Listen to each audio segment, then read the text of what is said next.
Hello students, मैं doctor Gauri Bhatnagar Sanskrit tutorials में आपका स्वागत है। उत्तर रामचरितम का चतुर्थ अंक आज हम प्रारंभ करेंगे इस वीडियो में, जिसका नाम है जनक कौशल्या योग। इस अंक का नाम है, अर्थात यहाँ जनक और कौशल्या का आपस में वार्तालाप होता है, मिलन होता है, बातचीत होती है, इसलिए यहाँ पर इसका नाम जनक कौशल्या योग है। इस अंक का प्रारंभ होता है महर्षि वाल्मीकि के दो शिष्य सौधातिकी और दंडैन के आपसी वार्तालाप से। चूंकि सौधातिकी जो है वो प्राकृत भाषा का प्रयोग कर रहे हैं बातचीत करते हुए, दंडैन जो है वो संस्कृत का प्रयोग कर रहे हैं, इसलिए ये मिश्र विस्कंभक है। विस्कंभक के बारे में आपको पहले बता चुकी हूँ, जो कि दो अंकों को जोड़ने का और अंक की आगे कथा बताने का कार्य करता है, उसे विस्कंभक कहते हैं। तो सौधातिकी और दंडैन जो महर्षि वाल्मीकि के शिष्य हैं, वो अपनी बातचीत में बताते हैं, मतलब दर्शकों को बताते हैं कि वाल्मीकि के आश्रम में अतिथि आए हुए हैं, उनकी स्वागत हो रहा है। इसके अलावा उनकी बातचीत से यह भी पता चलता है कि ऋषि संघ का जो यज्ञ हो रहा था, जब स्टार्टिंग में प्रथम अंग में बताया गया था, कौशल्या और वशिष्ठ आदि जो है वो ऋषि संघ के 12 वर्ष के यज्ञ में गए हुए हैं, 12 वर्ष तक होने वाले यज्ञ में गए सम्मिलित होने गए हैं। तो उस यज्ञ के समाप्त होने पर अरुंधति जो वशिष्ठ की पत्नी है, वशिष्ठ और राम की जो माताएं हैं तीनों, वो सीता से रहित अयोध्या में जाने को मना कर देती हैं और महर्षि वाल्मीकि के आश्रम में आ जाते हैं। तो वहीं पर जनक जो है वो वाल्मीकि से मिलने आए हुए हैं। तो वाल्मीकि जो है वो कौशल्या को संदेश भेजते हैं कि वे स्वयं जाकर जनक से मिले। तो पहले तो कौशल्या जो है वो जा नहीं चाहती, क्योंकि राम के द्वारा सीता को जो परित्याग किया गया उसकी वजह से कौशल्या जो है वो शर्मिंदा है, और जनक भी अपनी पुत्री सीता के इस परित्याग से बड़े ही दुखी हैं। लेकिन फिर कौशल्या उनसे मिलने जाती हैं। पहले तो जनक कौशल्या के प्रति अच्छे भाव नहीं रखते, लेकिन जब कौशल्या की स्थिति देखते हैं तो वो सोचते हैं कि उनको लगता है कि ये खुद भी बहुत दुखी है। फिर वहाँ पर उनको एक बालक दिखाई देता है जो कि राम के समान, राम से मिलता जुलता है, राम और सीता की आकृति से मिलता जुलता है। वो वास्तव में लव होता है, क्योंकि लव और कुश वाल्मीकि के आश्रम में ही पल रहे हैं। अरुंधति जो कि वशिष्ठ की पत्नी है, उनको पता होता है पहले से कि ये सीता के जुड़वा बच्चों में से एक है, लव है। फिर जनक जो के पूछे जाने पर वो नाम बताता है अपना, लव। और इसके अलावा वहां पर उसी समय यज्ञ का घोड़ा जो अश्वमेध है वो वहां पहुंच जाता है, जिससे कि लक्ष्मण का जो पुत्र है चंद्रकेतु, वो सेनापति के रूप में उस घोड़े के साथ आया है। तो वहां पर जो घोड़ा अश्वमेध का आया है, तो पहले तो चंद्रकेतु का नाम सुनकर अरुंधति, जनक आदि चंद्रकेतु से मिलना चाहते हैं, क्योंकि उन्होंने 12 वर्ष से चंद्रकेतु को नहीं देखा है, लक्ष्मण के पुत्र को नहीं देखा। इसके अलावा जो लव पता करता है कि घोड़ा कौन है, तो नेपथ्य से आवाज आती है कि ये रावण का संहार करने वाले राम की विजय घोषणा है, अर्थात जो इस अश्व को पकड़ेगा उसको राम की सेना के साथ युद्ध करना होगा। ये बात सुनकर जो है लव क्षत्रिय है, तो वो क्रोधित हो जाता है और वो अपने साथियों से कहता है, घोड़े को पकड़ना कहता है। घोड़े को पकड़ने का मतलब क्या है कि राम की सेना के साथ युद्ध करना। तो पहले तो वहां पे जो संरक्षक हैं घोड़े के, वो उन बच्चों को डरा देते हैं, उनसे कहते हैं वहां से जाओ, लेकिन लव वहां डरता नहीं है और लव जो है वो युद्ध करने को तैयार हो जाता है। ये आपका चतुर्थ अंक है। तो हम प्रारंभ करते हैं चतुर्थ अंक। तथा प्रविशता तापसौ, तब दो तापसों मीन्स द्विवचन है, दो तपस्वी प्रवेश करते हैं। एक कहता सौधातके दृश्यताम अद्य भूयिष्ठ सन्निधापिता अतिथि जनस्य समधिकारंभ रमणीयता भगवतो वाल्मीकि आश्रम पदस्य। अद्य आज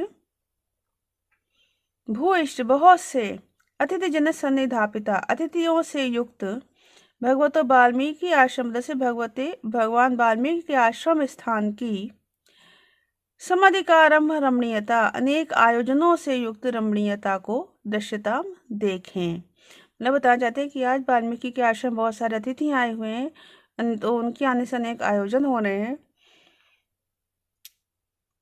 तो इस प्रकार आश्रम बड़ा ही सुंदर प्रतीत हो रहा है।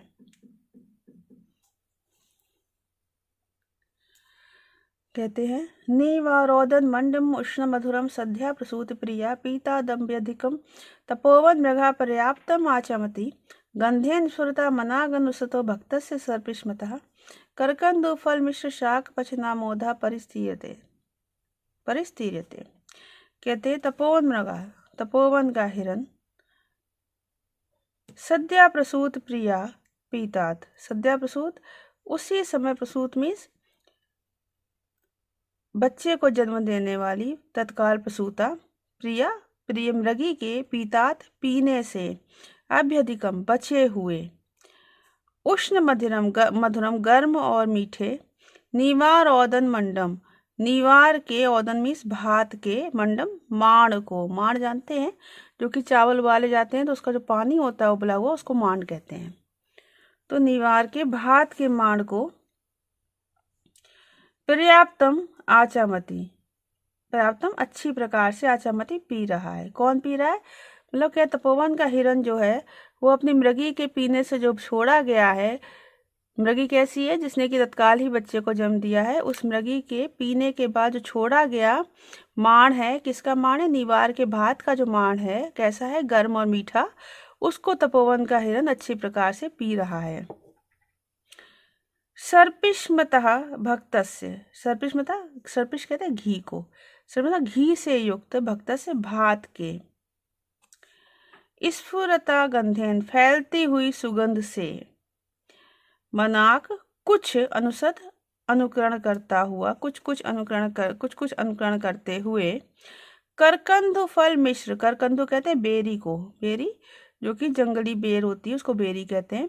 तो करकंदु फल मिश्र, बेरी के फलों से मिश्रित, शाक पचन आमोदा, शाक को, सब्जी को पकाने की आमोदा सुगंध, परिस्त्रियते फैल रही है। मतलब कौन कौन सी सुगंध फैल रही है? एक तो भात की फैल रही है जिसमें घी पड़ा हुआ, घी से युक्त भात की सुगंध फैल रही है, और उसके साथ साथ मिली जुली किसकी सुगंध फैल रही है? बेरी के फलों से मिश्रित, बेरी के फलों से युक्त जो सब्जी बनाई जा रही है उसके पकने की सुगंध फैल रही है। तो माण की और सब्जी की सुगंध मिश्रित होकर चारों ओर से फैल रही है।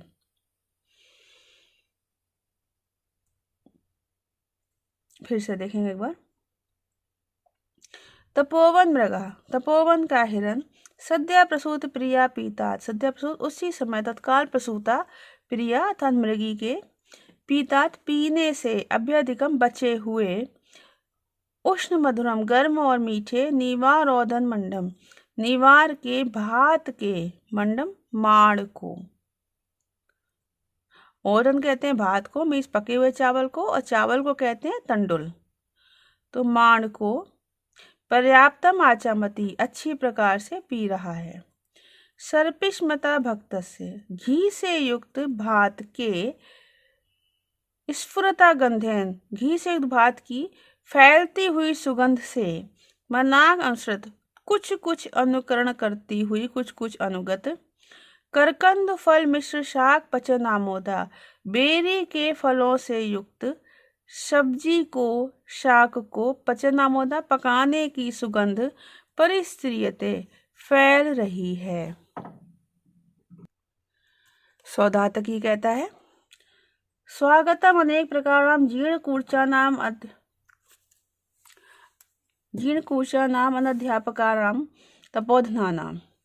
कहते जीर्ण कूर्चना सफेद दाढ़ियों वाले, अनध्याय कारण नाम अनध्याय के कारण भूत, अनेक प्रकार के तपोधना तपस्वियों का स्वागत है। मतलब जिनकी सफेद दाढ़ी मूछ है, सफेद दाढ़ी वाले हैं, और अध्याय के हेतु हैं, कारण हैं, अध्याय में जो कि स्वयं ही पढ़ाते हैं, अध्याय के कारण भूत हैं, ऐसे तपस्वियों का स्वागत है। तो पहला कहता है, पहला मीन्स जो इसके साथ का है, स्वातिकी के साथ एक और भी है, वो कहता है भैया से हंसकर, अपूर्वा खलु बहुमान हेतु गुरुषु सौधातके, सौधातकी गुरुषु गुरुओं में तुम्हारा यह बहुमान हेतु अपूर्वा बहुत अधिक सम्मान का सूचक वाक्य है। तूने बड़ा अत्यधिक सम्मान के साथ गुरुओं के प्रति कहा है, बड़ा ही सम्मान सूचक वाक्य है। स्वाति कहता है भो दांडायन, हे दांडायन। अब बताया गया कि पहले वाले का नाम क्या है, दांडायन। किम नाम धे इदानी मेष मेहता स्त्री साधा से धुरंधरो अध्य अतिथि आगता। कहते हैं इस समय दानी, इस समय यह महत स्त्री साध से बहुत से स्त्री समूह के साथ, साधस में साथ, स्त्री समूह के साथ, स्त्री समूह के धुरंधर आगे आगे अतिथि आगता, जो अतिथि आगता आए हैं। किम नाम थे, वो किस नाम वाले हैं। मृता सौदातकी ने देखा कि कोई अतिथि आ रहे हैं जिनके साथ बहुत सारा स्त्री समूह है, तो कहते हैं ये कौन से अतिथि आ रहे हैं जो कि अत्यधिक स्त्रियों के साथ आगे आगे आ रहे हैं, पीछे स्त्रियां हैं काफी सारी, कौन है। तो दंडायन कहता है धिक प्रहसनम, तुम्हारे इस प्रहसन को, उपहास को धिक्कार है। यूं उसने मजाक में कहा है तो कहते तुम्हारे इस मजाक को धिक्कार है। ननु अयम ऋष्य श्रृंग आश्रमात अरुंधति पुरस्कृत महाराज दशरथ से दारान अधिष्ठाय भगवान वशिष्ठ प्राप्ता। कहते ऋष्य श्रृंग के आश्रम से अरुंधति पुरस्कृत, अरुंधति को आगे करके महाराज दशरथ से दारान अधिष्ठाय, महाराज दशरथ की रानियों को अधिष्ठाय में साथ लेकर भगवान वशिष्ठा प्राप्ता, भगवान वशिष्ठ प्राप्त हुए, मीन्स पधारे हैं। लोग कहते हैं तो भगवान वशिष्ठ पधारे हैं जिनके संग अरुंधति है, उसके अलावा राजा दशरथ की रानियां हैं। स्वाति कहते हैं वशिष्ठ, अच्छा वशिष्ठ हैं। दंडायन कहता है अतिकिम, और क्या। तो स्वाति कहता है मया पुनर्ज्ञातम कोपी व्याघ्र वेश, कहता मैंने तो ऐसा समझा कि कोई व्याघ्र जैसे हैं। तो इस बात पर दंडायन कहता है कि मुक्तम होती है, कैसे बोल रहे हो, क्या कह रहे हो। स्वाति कहता है येन परापति तेनेव सावराकी कपिला कल्याणी बलात् कृत्य मनमनाइता। वो भी नहीं हटता, कहता है कि येन परापति तेने, जिनके आगमन के बाद ही सावराकी, वह बेचारी, कपिला कल्याणी पीले वर्ण वाली बछिया, बलात् कृत्य मनमनाइता, बलपूर्वक मडबड शब्द वाली हो गई है, कर दी गई है। मीन्स बछिया जो वहां बंधी हुई है पीले वर्ण की, वो घबरा गई है। दंडायन कहता है समांसो मधुपर कित्यामनाय बहुम मने माना श्रोतीय अभ्यागताय वत्स तरी महोक्ष वा पचंती गृह मेदिना। कहते हैं मधुपर्क समांसो, मांस के साथ देना चाहिए, इति आमनायम, इस प्रकार के आमनाय वेद वाक्य को, बहुमन्य माना, बहुत सम्मान देते हुए, बहुत सम्मान करने वाले, गृह मेदिना, गृहस्थ लोग, श्रोतीय मीन्स जो श्रुति कहते हैं वेदों को, तो जो वेद पाठ करते हैं उनको श्रोतीय कहते हैं। तो श्रोति मीन्स वैदिक अभ्यागताएं अतिथियों के लिए, वैदिक अभ्यागता अतिथियों के लिए, वत्सतरी मोक्षम वा, बछिया अथवा मोक्षम बैल को, पचंती पकाते हैं। तम ही धर्म सूत्रकारा समामनंती, धर्म सूत्रकार उस धर्म की समामनंती अनुमति देते हैं। मतलब कहते हैं मधुपर्क को मांस के साथ देना चाहिए, इस बात को वेद में कहा गया है। इसलिए जो वेद पाठी आते हैं, वैदिक अतिथि आते हैं, उनका सम्मान करने के लिए गृहस्थ लोग जो हैं वो बछिया या बड़े बैल को पकाकर उनका मांस खिलाते हैं। और आए कहते हैं इस बात को धर्मसूत्रकार भी धर्म मानते हैं, अर्थात सही मानते हैं। मधुपर्क मीन्स क्या होता है, जैसे कि 5 चीजों से बनता है, दही, जल, घी, दूध और शहद, इनसे मिलाकर मधुपर्क बनता है। स्वातकी कहता है भो निग्रहितोऽसि, अरे तुम परास्त हो गए हो। दंडायन कहता है कथमी, वो कैसे। स्वातकी कहता है मतलब उससे कहता तुम परास्त हो गए हो, हार गए हो। कहता वो क्यों हार गया हूँ। स्वातकी कहता है ये नागतेश वशिष्ठ मिश्रेश वत्स तरी विशेषिता, ये जिसलिए आगदेश आए हुए वशिष्ठ मिश्रेश, वशिष्ठ आदि के लिए वत्स तरी विशेषिता, बछिया मारी गई।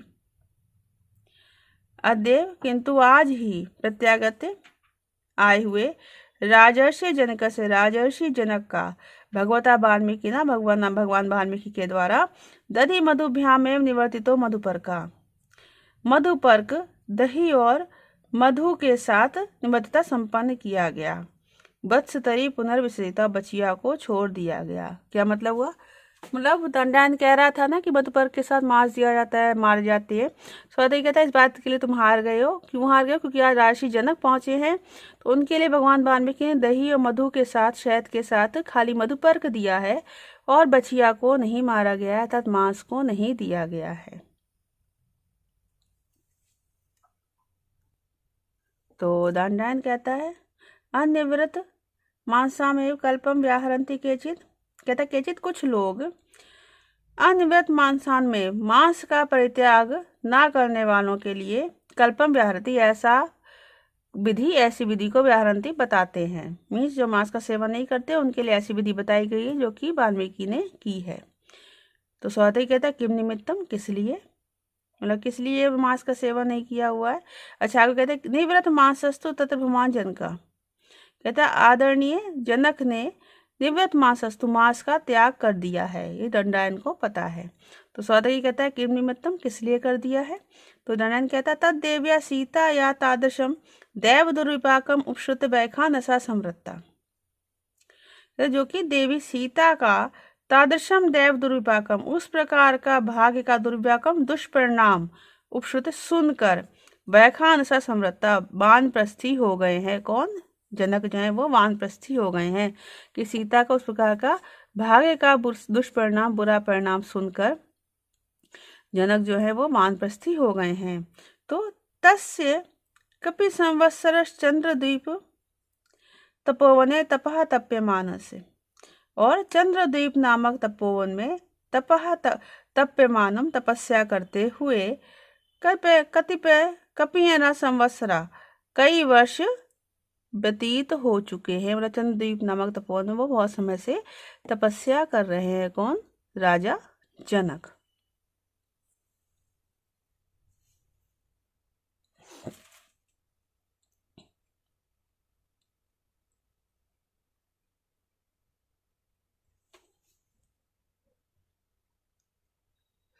तो इस वीडियो में इतना ही। साथ बने रहने के लिए